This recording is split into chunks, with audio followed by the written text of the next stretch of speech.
Hello, I'm Henry Peden. And I'm Jack Shagnon, and we're delighted to bring you this program on mining minerals in Harford County. Long before colonists arrived in what is present-day Harford County, Native Americans were using locally found flint for arrowheads as well as cooking bowls that were carved from soapstone boulders. English settlement expanded the use of the area's resources, such as granite that was used to build structures and laminate ore, which was smelted into pig iron for transport to England. Welsh settlers also found slate in the Cardiff area that was employed as a roofing material.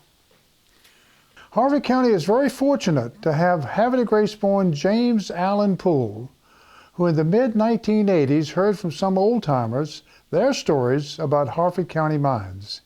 Being a self-styled, curious farm boy, this ex-Marine trekked the county to discover the locations of mines, and in the process began his collection of minerals. This led him to researching the history of mining in Harford County that he, along with the help of our narrator, will describe in this video program. Welcome, Jim. Here's a piece of chromite ore. Please tell us about mining this material in Harford County. About 1820, Isaac Tyson was credited with the discovery of chrome ore in Harford County that extended along a narrow oblique area from Jarrettsville to Minefield. The principal properties of the chrome element were discovered by a French chemist, Nicolas Valquelin, in 1797. It received its name because the metal crystals exhibited the colors of green, yellow, and red. Therefore, it was named chrome from the Greek word chroma, meaning color. Over the ensuing years, Tyson acquired from local property owners the right to extract the ore, which was shipped to England for processing into compounds used to tint paint the colors of red, yellow, and green. As the ore was usually mixed with unwanted material, in 1866, Tyson's Baltimore Chrome Works acquired Wetherell's nearby flour mill, which was converted into a stamping mill. Using waters from the east branch of Winter's Run, the ore was cleaned before being transported by wagon to the North Central Railroad for delivery to his plant. Harford County remembers Tyson's pioneering efforts with names such as Chrome Hill Road, along with Rock's Chrome Hill Road, with a village at the intersection of the roads called Chrome Hill. As well, the restored Chrome Valley Mill continues to tie the past with the present. Jim, here is your sample of crystal tile that is better known as asbestos. You've wisely sealed it in a plastic bag, as today we know it is a hazardous material. Prior to this realization, however, asbestos was widely used industrially. Please tell us some of the other names it was called. Asbestos was called cottonstone and firestone, as it is highly resistant to very elevated temperatures. As a result, it found use in insulation, siding, roofing, and brake shoes. One common application was to form it into what was called clamshells that were attached to pipes transporting hot gases or liquids.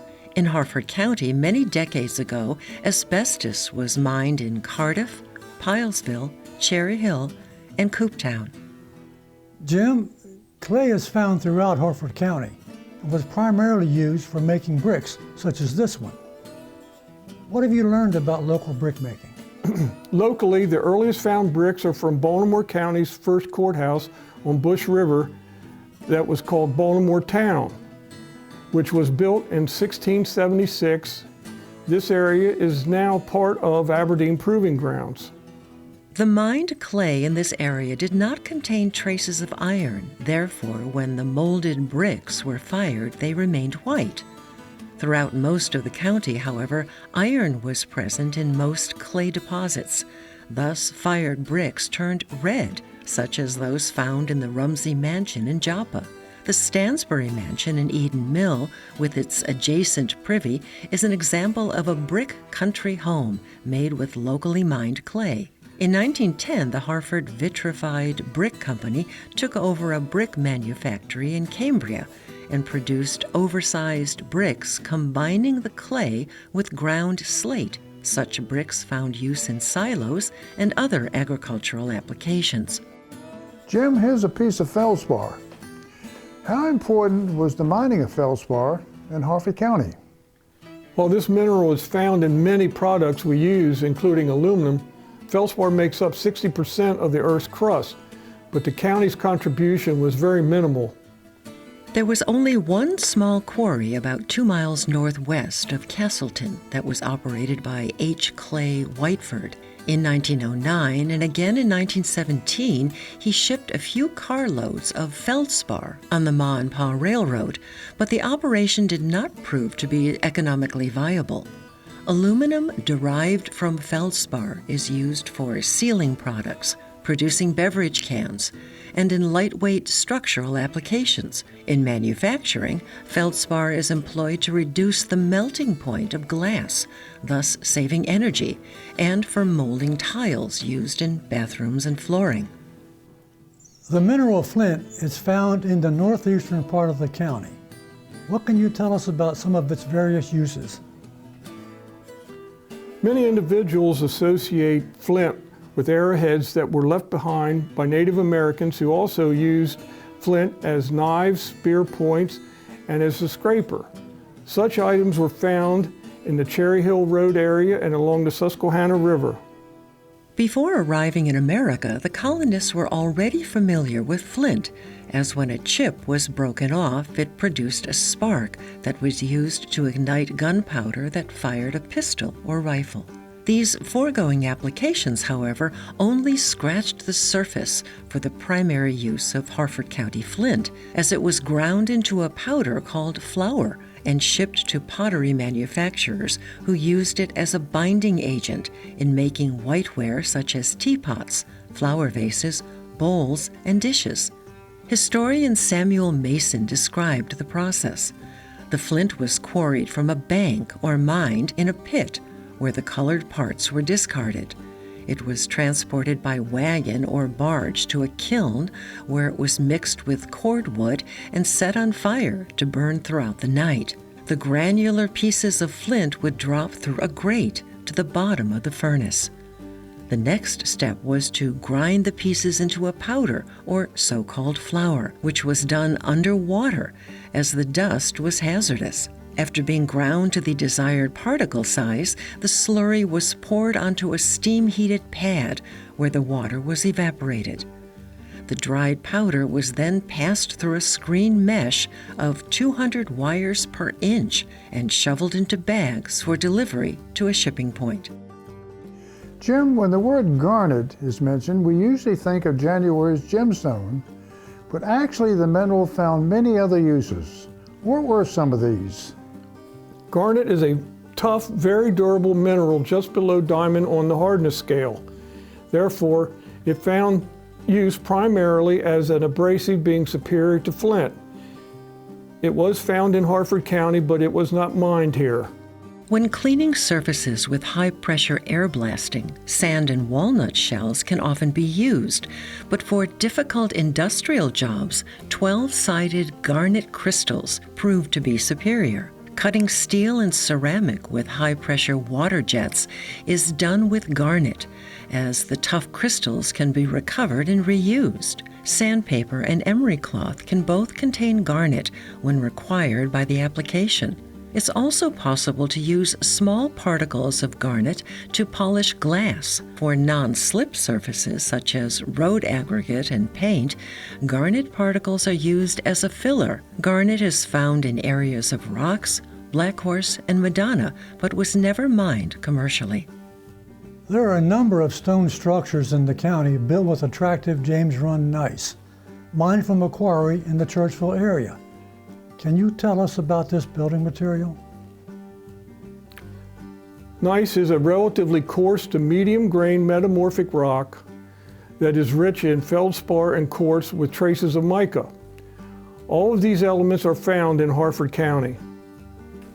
This composition of materials can produce a warm, inviting stone with a brownish yellow coloration that can be observed in the Historical Society of Harford County that was formerly the Bel Air Post Office.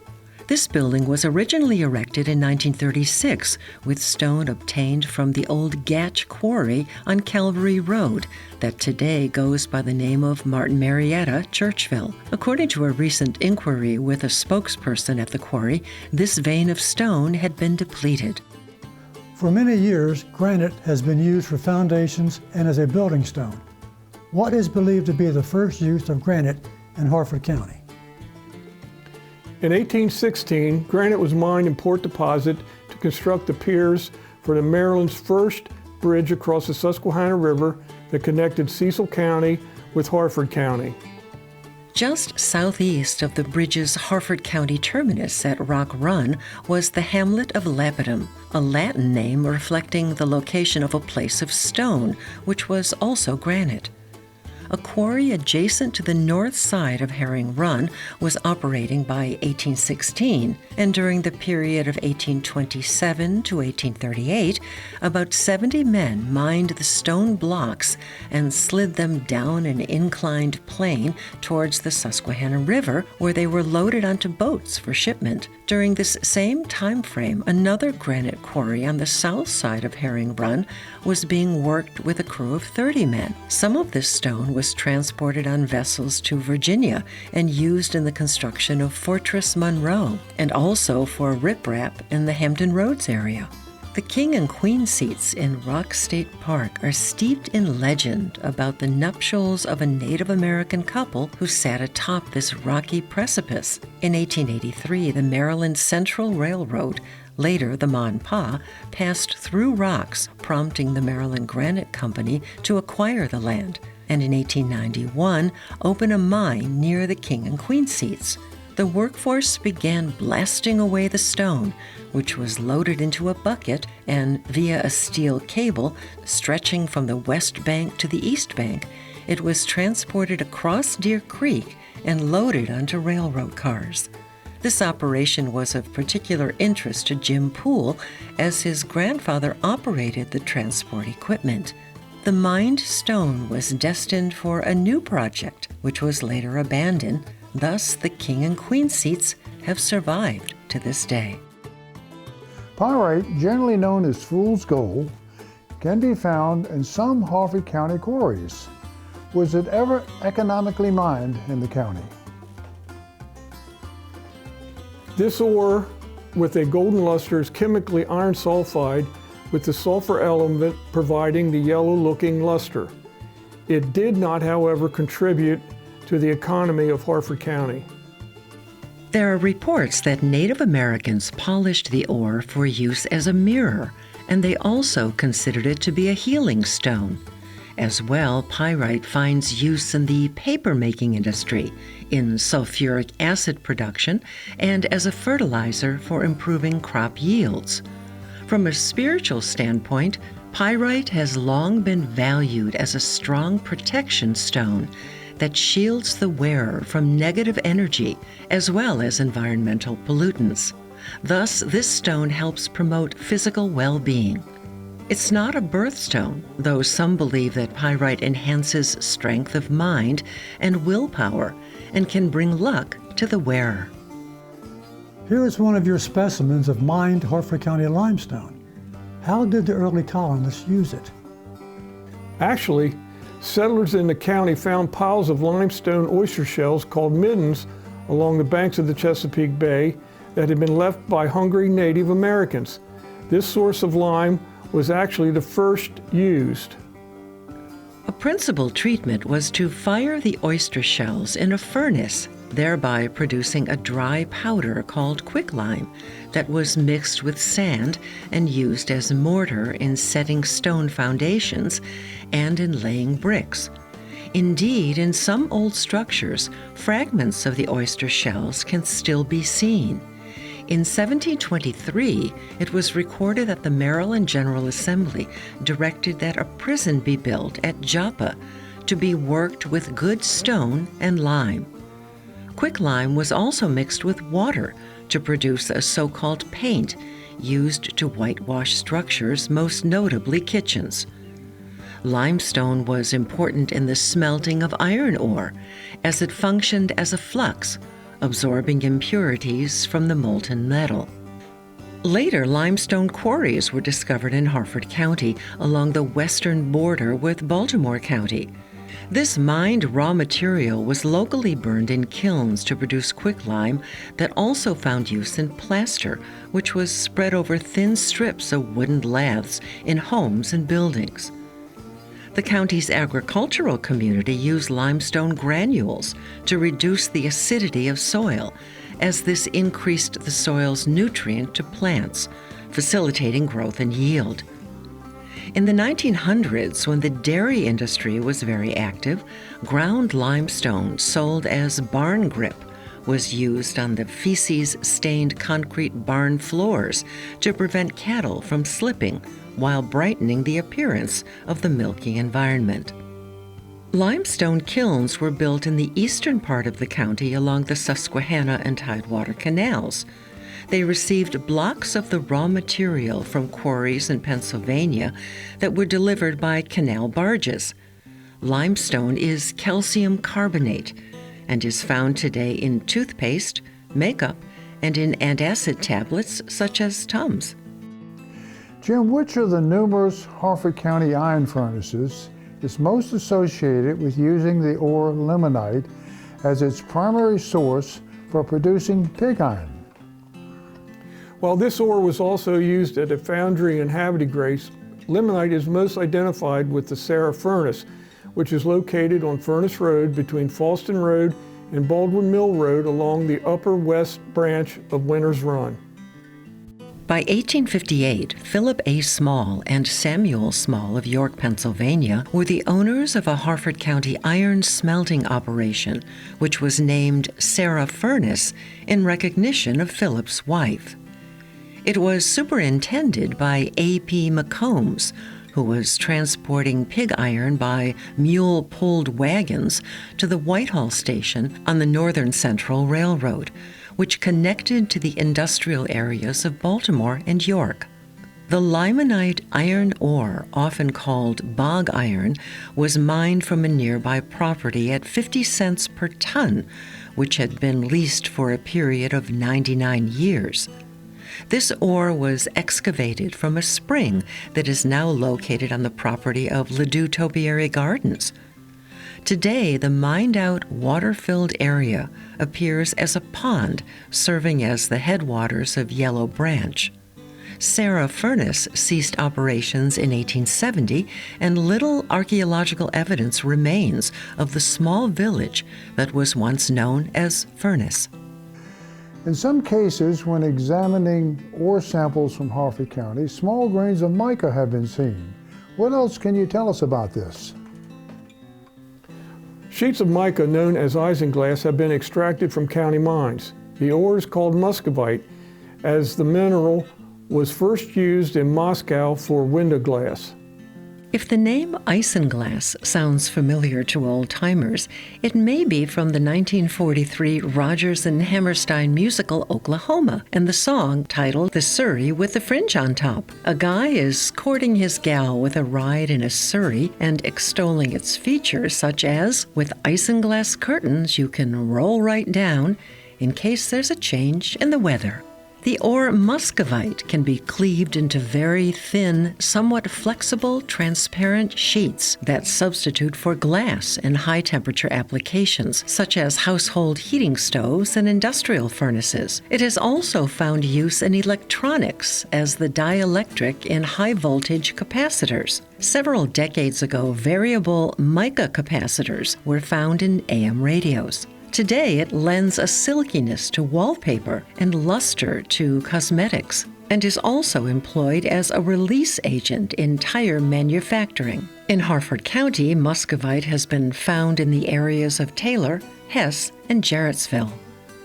Pure white titanium dioxide is derived from an ore called rutile. How did that name come about?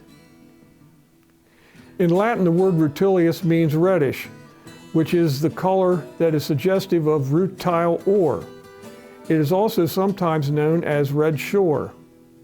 Historically, linseed oil was combined with a lead carbonate to produce white paint, but lead was later determined to be a health hazard to the developing brains of young children. Therefore, in 1978, the federal government banned lead paint for use in homes. Afterwards, titanium dioxide was substituted for the lead and is still used today as a white paint pigment. An equally important use of rutile ore is the production of titanium metal that exhibits the strength of steel at half the weight, becoming important in aerospace applications like airplanes, such as the SR-71 Blackbird, rockets, and missiles. In medicine, it finds use in dental implants and hip replacements, as bone and titanium bond well together. Also, as the metal is resistant to corrosion, it's used in condensers found in power plants. Harford County serpentine, when polished, has been called by the various names of antique verde, emeraldine, and green marble. Where is this stone found in the county? In 1875, Enoch Mortimer By was in charge of a quarry in the Broad Creek area of the county where serpentine was first discovered. It was initially mined, but lacking power to polish it, serpentine was relegated to use as a building stone. 1 year later, in 1876, the serpentine cornerstone of the Grace Episcopal Church in Darlington was laid, and also serpentine blocks were shipped to Baltimore for the erection of the Maryland Central Railway Station that opened in 1876. In 1901, this station became the southern terminus of the Ma and Pa Railroad that ran north to York, Pennsylvania. With dwindling demand for the rough-cut stone, the Broad Creek Quarry closed in the 1890s. In 1913, a road construction crew was mining stone from a rock quarry in Cardiff when a vein of serpentine was uncovered. For many years, this area had been known for slate, but this discovery would lead to the Green Marble Company that would mine huge blocks of serpentine, saw them into slabs, and polish the slabs into green marble. By 1917, a Ma and Pa spur to the mine had been built. Marble had been mined elsewhere for many years in various colors, but the rich emerald green color clouded with darker streaks and thin white veins was new to consumers, and it would take a number of years before its intrinsic beauty would be absorbed into the public's consciousness. One customer was the Empire State Building in New York City that opened in 1931, featuring green marble in its lobby. It's also found in the John Adams Building of the Library of Congress in Washington, D.C., and in the lobby of the former post office in Bel Air. The serpentine industry would also, so to speak, put green into the pockets of some Cardiff residents. Sand is primarily the mineral silica and is best known for making glass. But in Harford County, mined sand found a construction use. Tell us about this. When stone or brick structures were erected, sand was an important ingredient in the mortar used by masons. Early on, it was gathered on beaches in the coastal area or from stream beds, but later became an industry unto itself. An early Harford County pioneer was Larry Godfrey Stansel. After being discharged from the military, he and his lone employee, William Ruff, began supplying Harford County sand and gravel to local builders. His operation was off of Route 40 below Magnolia Road, where bank sand and gravel, along with washed sand and gravel, was available. As business increased, he acquired power equipment and employees, growing the business into a significant operation. By 1953, he was operating 3 plants and 2 pits, known as the Edgewood Plant and the Joppa Plant. Other sand and gravel suppliers would also participate in this market. Here's an example of a piece of slate that was used for roofing and structures. Exactly what can you tell us about this material? Slate is formed from mudstone or shale that has undergone compressive pressure and contains muscovite, which is sheets of isinglass that make it easy to split into thin layers. It was discovered in Harford County as early as 1725 when two emigrants from Wales, William and James Reese, were excavating for a farm building. They discovered the so-called slate rock, which was found to be easily split, and they used it for roofing their buildings. The vein extended from Harford County into Pennsylvania's Lancaster County, where the blossoming redbud trees resembled those in a peach orchard. Thus, the name Peach Bottom Slate stuck.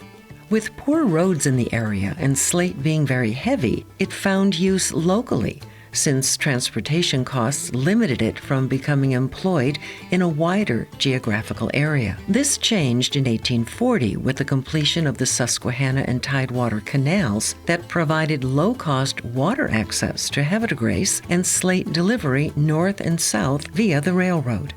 In addition to roofing, slate was used as a building material for small structures, for flagstone sidewalks, fence posts, blackboards for both pupils and teacher, insulator for electrical panels, tombstones, and slate granules for asphalt shingles. County slate operations ceased about 1970. The mineral talc, also known as soapstone, is generally considered the least hard of all natural found material. How do we know this?